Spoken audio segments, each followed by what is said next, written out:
খাল খননের উন্নয়ন কাজে বাধা দিলে কঠোর ব্যবস্থা নেওয়ার হুঁশিয়ারি দিয়েছেন নোয়াখালী ৩ আসনের সংসদ সদস্য বরকতুল্লাহ বুলু।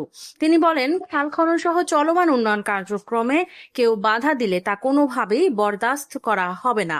উন্নয়ন বাধাগ্রস্ত করার যে কোনো চেষ্টা কঠোরভাবে দমন করা হবে।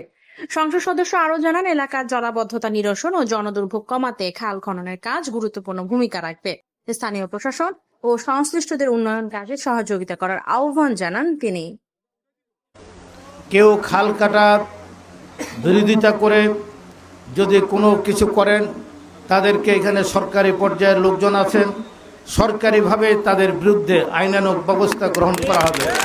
এবং তারা যদি বিএনপির কোনো লোক হয়, তাদেরকে আমি প্রকাশ্য বলে যাচ্ছি, তারা বিএনপি করার কোনো অধিকার নাই, তাদেরকে বহিষ্কার করা হবে। শহীদ প্রেসিডেন্ট জিয়াউর রহমান বিনাশ্রমে উনি খাল খনন করেছেন, নিজে খাল কেটেছেন, হাজার হাজার লক্ষ লক্ষ মানুষকে উদ্বুদ্ধ করে খাল খনন করেছেন। এখন সরকারিভাবে আর্থিক অনুদান দেওয়া হচ্ছে। আমাদের প্রিয় নেতা তারেক রহমান নিজেও খাল খননে অংশগ্রহণ করেছেন। আমরা বলতে চাই, বিগত 17 বছরে কি হয়েছে, আগামী দিনে বাংলাদেশে সেটা হবে না। এখানে কোনো প্রকার কোনো চুরি হবে না, আমরা এখানে নিশ্চয়তা দিতে পারি। এখানে প্রশাসনের লোকজনকে আমি বলে দিচ্ছি, বিএনপির নামে কেউ যদি কোনো অবৈধ সুযোগ সুবিধা নিতে চায়, তার বিরুদ্ধে সাথে সাথে আইনানুগ ব্যবস্থা গ্রহণ করবেন। এই ছয়ানীতে মাদকের ব্যবসা চলে, এই ছয়ানীতে দখলদারিত্ব চলে, টেম্পো স্ট্যান্ড দখল, এবং এই ছয়ানীতে অন্যান্য অসামাজিক কার্যকলাপ চলে।